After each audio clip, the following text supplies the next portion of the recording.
반갑습니다. 신앙 매뉴얼의 정찬도 목사입니다. 오늘의 질문은요, 은혜 언약이란 무엇인가입니다. 여러분, 우리가 성경을 통해서 알 수 있는 언약들이 있습니다. 가장 대표적인 언약이 무엇입니까?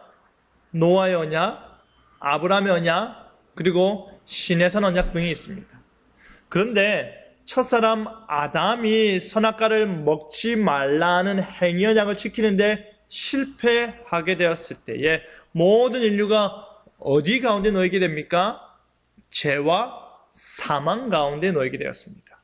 하지만 원복음으로 잘 알려진 창세기 3장 15절에서 알 수 있듯이 하나님께서 무엇에 대해서 약속을 하시죠?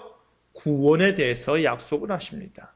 하나님께서 우리를 구원하시고자 하는 모든 근거는 하지만 이미 창세전 영원 가운데 삼위 하나님 사이에서 상호간의 구속 언약으로 합의하였다라는 것을 우리가 지난주에 배웠습니다.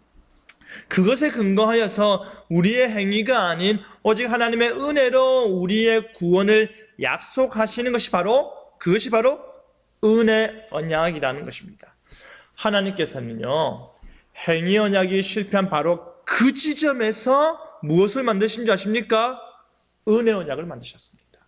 바로 그 실패의 관점에서, 바로 그 좌절의 관점에서, 바로 그 비참의 관점에서 우리는 이후 역사 속에서 주어지는 언약들을 바라보아야 하는 것입니다.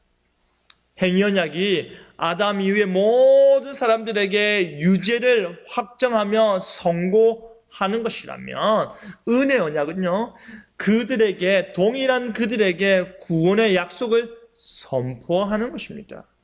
여러분, 우리가 흔히 오해하는 것 중에 하나가 무엇인 줄 아십니까? 십계명을 위시한 율법은 우리에게 주어진 행위 언약이고 오직 예수 그리스도의 복음이 우리에게 은혜 언약이라는 말입니다.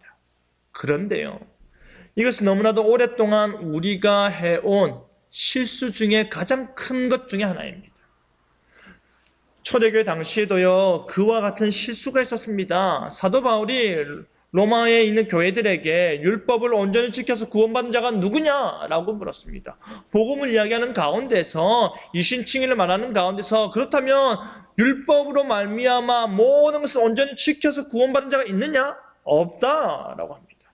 그러면서 율법이 인간에게 주어지기 전, 율법이 있지도 않는 그 시대에 구원받은 자를 대표적인 인물로 드는데 누굽니까? 아브라함입니다. 아브라함은 율법이 없는 시대 사람인데요, 그가 어떻게 의롭다 칭함을 받았는지 아십니까? 믿음으로 말미암아 의롭다 칭함을 받았습니다. 구약에서도 구원은 율법의 완벽한 준수에 따른 것이 아니라 무엇으로? 믿음으로, 오직 은혜로 우리에게 구원을 베푸시는 것입니다. 여러분, 구약의 모든 율법과 의식들은요, 결국에는 메시아를 가리키는 그림자와 모형에 불과한 것이지요.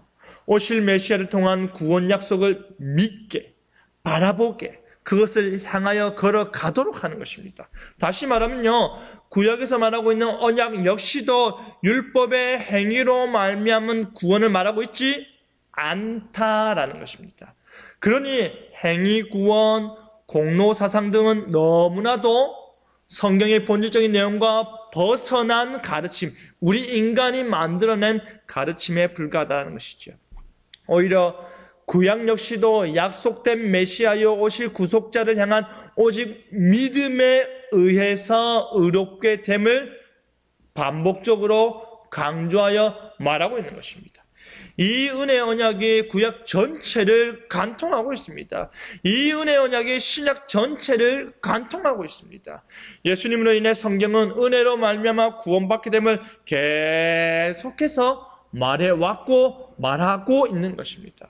오실 메시아를 통한 구원의 소망이 오신 메시아를 통한 구원의 실현으로, 그 실현을 바라보는 소망으로 바뀌게 되는 것입니다. 우리가 못하는 걸 우리 주님께서 대신하심으로 인해서 우리는 무엇으로 구원을 받습니까?